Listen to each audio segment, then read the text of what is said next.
Good day, everyone. Welcome to Real Conservative News. I'm your host, Nathaniel Rajkumar. Starting off locally here in Trinidad and Tobago, following a triple murder in Laventille on Thursday night, the area will be treated in a manner similar to that of a zone of special operation. Homeland Security Minister Roger Alexander said yesterday. I just hope that he remembers that we are no longer under a state of emergency. Alexander was responding to questions in the lower house of the parliament. Port of Spain South MP Keith Scotland asked what immediate action was being taken to address an upsurge of murders in Trinidad and Tobago. You see here, he just said Trinidad and Tobago in general. He didn't specify which areas.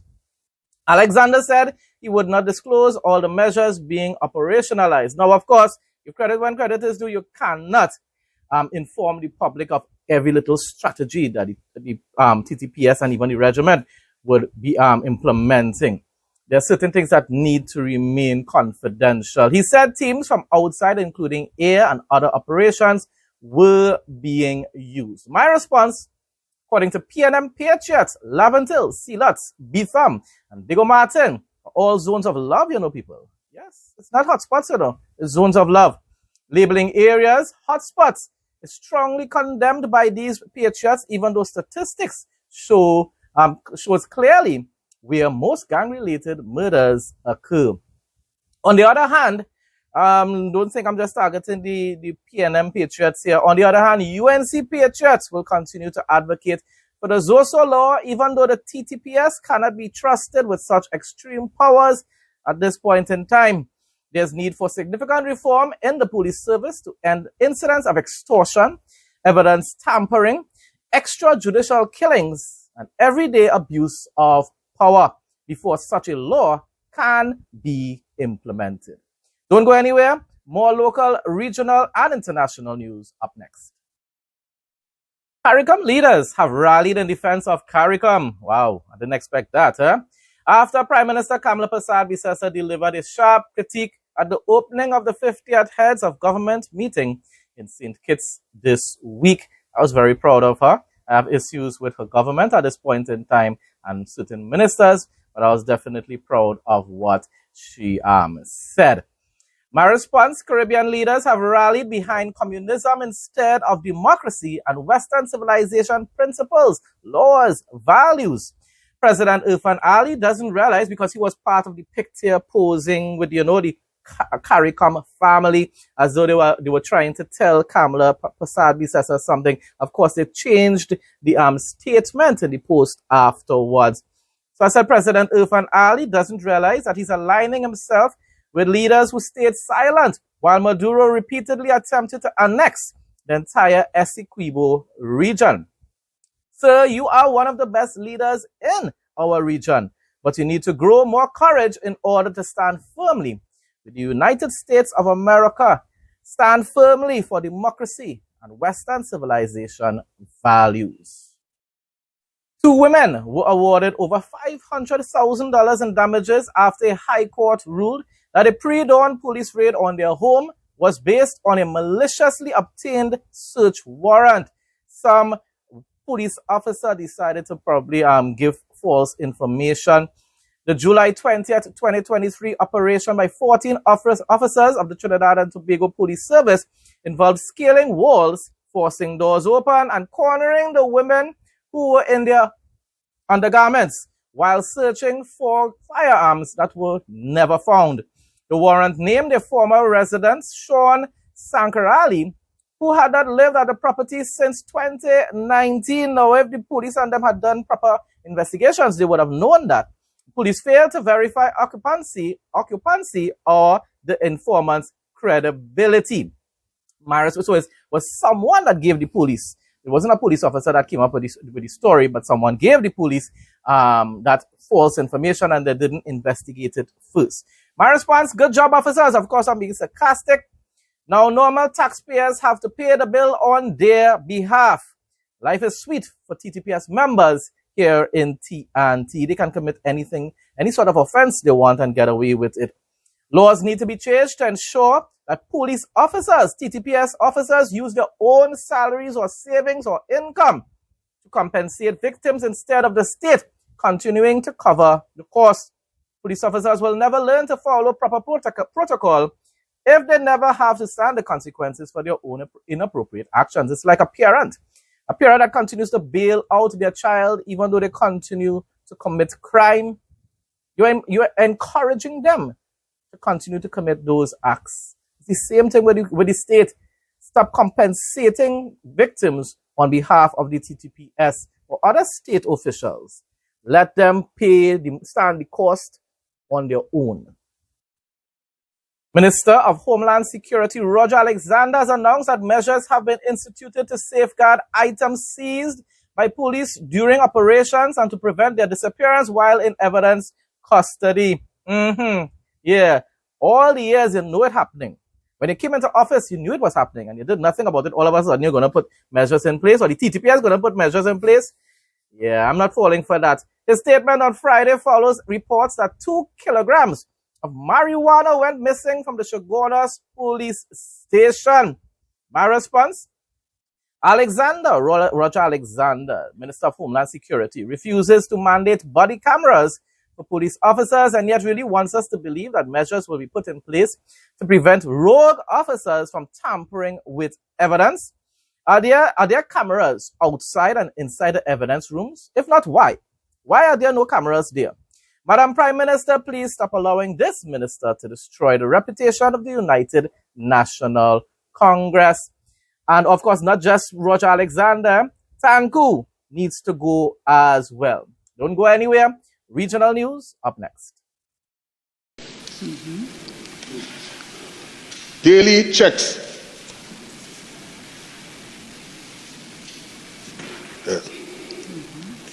Daily checks in the property room by the inspector. The station diary, as of yesterday, they receive instructions that every single exhibit must be checked on a daily basis.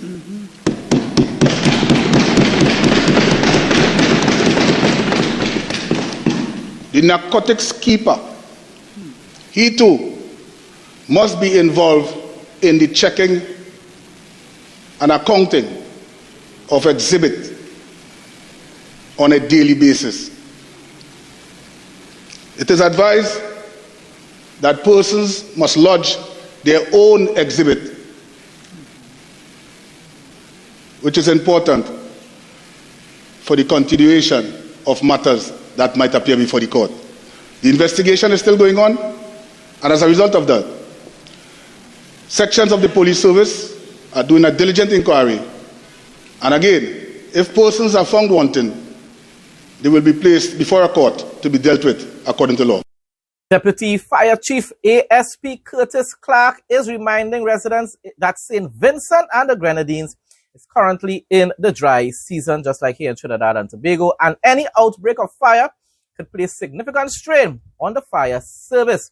He noted that with water rationing already taking place by the Central Water and Sewage Authority, fires that are carelessly set could quickly get out of control. Of course, he's correct. ASP Clark emphasized that limited water supply during the dry season makes the situation even more concerning. Now is not the time for pauses to light these kind of fires because we are into the dry season. There's a lot of issues concerning water shortage. The WSA would have recently put out a notification that persons to utilize water carefully and not to use water or wastewater. I know when using water to extinguish fires, it is a considerable amount of water that is being used to extinguish these fires because you have to go and come back. And the water that we are using is water from the hydrant, which are potable water, which is the same water that we are drinking through our pipes. When lighting a fire, you light the fire in small batches or small heat, and you must have water on standby in the event that fire spread to other areas. When you're lighting fires, in the community, we ask to notify your neighbors of your intention so that they can be aware and that can put measures in place in terms of closing up the house if you're going to light a small fire, because, the smoke will get into that property and it can affect the persons who are in the house. We advise that if you do light a fire, you should light it between 5 in the morning to 6 in the morning and 5 in the evening to 6 in the evening. Minister of Local Government and Regional Development in Guyana, Priya Manikchan, on Friday charged officials of the various neighborhood democratic councils in Region 6 to remain focused and proactive in serving their communities, accountability, transparency under the Irfan Ali administration, stressing that effective local governance is critical to residents' well-being. Unlike here in Trinidad and Tobago, we have a real problem with local government, whether it is under the control of the UNC or the PNM. Addressing the officials at State House in New Amsterdam, Berbice, the minister reminded them that their primary responsibility is to meet the needs of residents through responsive and accountable service delivery, instead of wearing suit and tie and just liming and grandy. I'm talking about sign grandy here in Trinidad. The minister went on to say, "You accepted this role to serve and you are here serving," Manikchan said, underscoring the importance of dedication and purpose in executing their duties. She emphasized that local government exists to provide accessible governance within communities, eliminating the need for residents to travel long distances to access basic services. A British-Jamaican green energy consortium plans to set up high-voltage battery manufacturing facility in St. Catherine, Jamaica, in what would be the first plant of its kind on the island. Akvasta Technologies Limited, a subsidiary of Derillion Energy Limited, announced that the development of the plant at Lake Penn, St. Catherine, will produce battery storage systems for renewable energy projects across the CARICOM region. Anything to assist in the recovery of Jamaica and serving the people of the country, and definitely residents who have been without electricity for months now. This is welcomed, of course. The Constitution Amendment Bill 2026 in Barbados has been passed in the upper house after a 2/3 majority vote was reached in favor of the legislation, which prevents MPs from defecting to the opposition. Well, of course, it's not even a 2/3. That is in the upper house. I think it has opposition senators in the upper house. 15 senators supported the bill, while opposition senators Ryan Walters and Karina Goodridge and independent senator Reverend Canon Dr. John Rogers voted against it. So you see, it has opposition in the Senate, thankfully. So to put balance of power, independent senators Dr. Kenneth Cornell and Ryan Ford abstained. No. 12, 13, 14, 15. 3 noes and 2 abstentions. 3 noes? 1, 2, 3 noes, yeah. And 2 abstentions. Mr. President, the results of the division is as follows. 15 honorable senators voted in favor. 3 honorable senators voted against. And there were 2 abstentions. The 2/3 majority as required by the Constitution has been reached.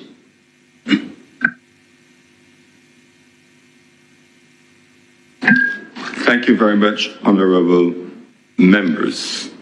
You've heard the result of the vote. The bill has met the 2/3 majority as required, and therefore declare that this bill has been passed and is cited as the Constitution Amendment Act of 2026.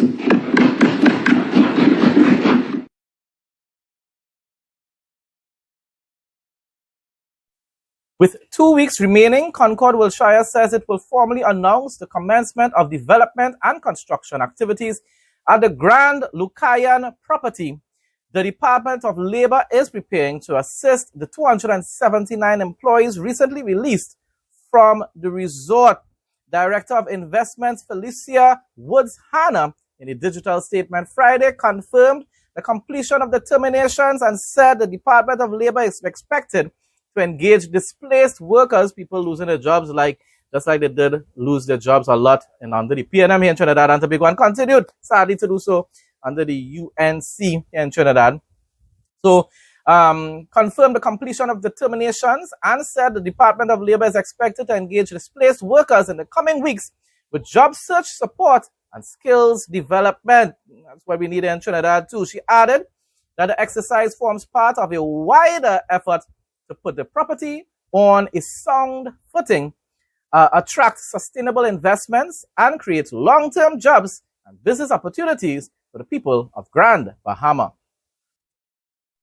The affected persons will receive all severance and contractual entitlements, including accrued benefits.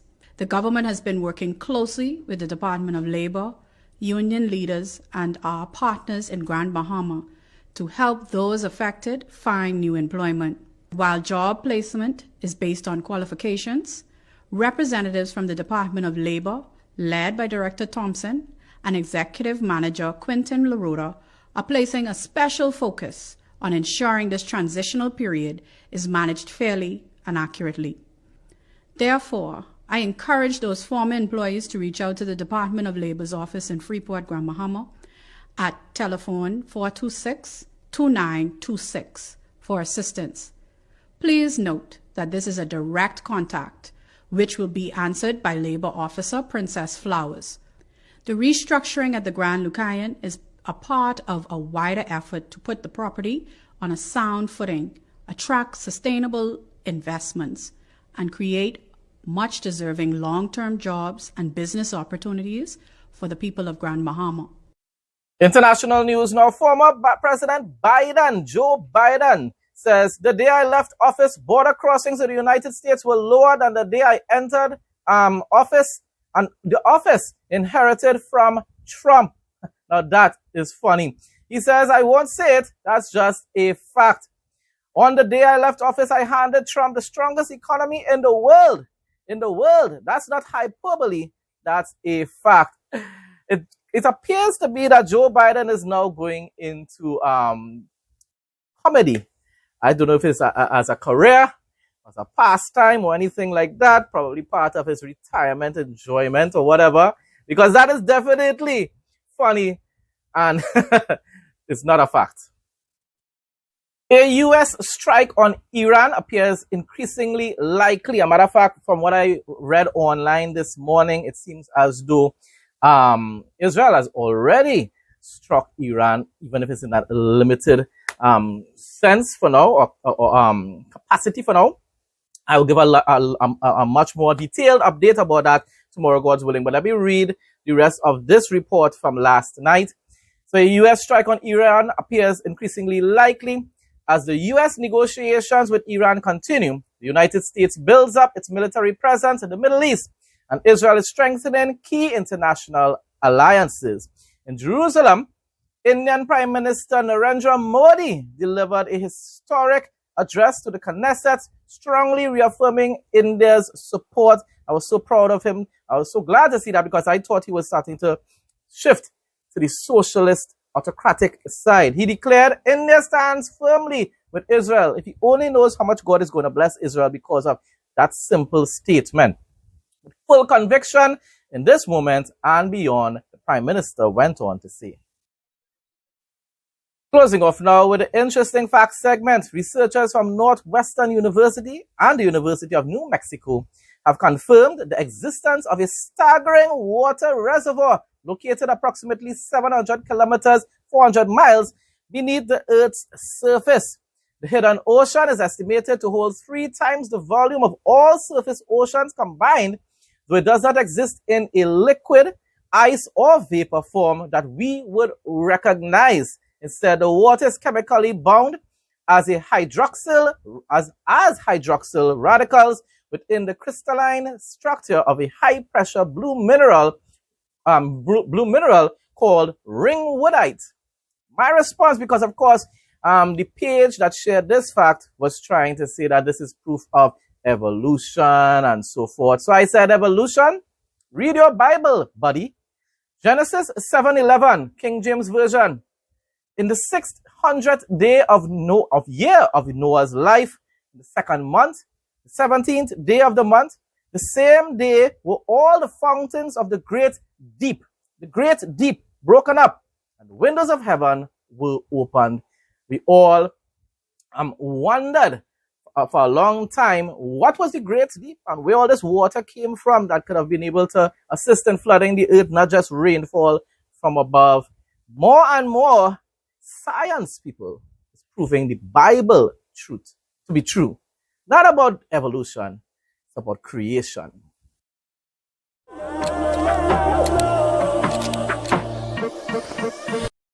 Welcome to Real Conservative News Travel Segment. Los Angeles is a sprawling, sun-drenched metropolis defined by its unique blend of Hollywood glamour, world-class cultural institutions, and over 75 miles of coastline. Known as the entertainment capital of the world, it is a city where cinematic history and diverse multiculturalism intersect across dozens of distinct neighborhoods.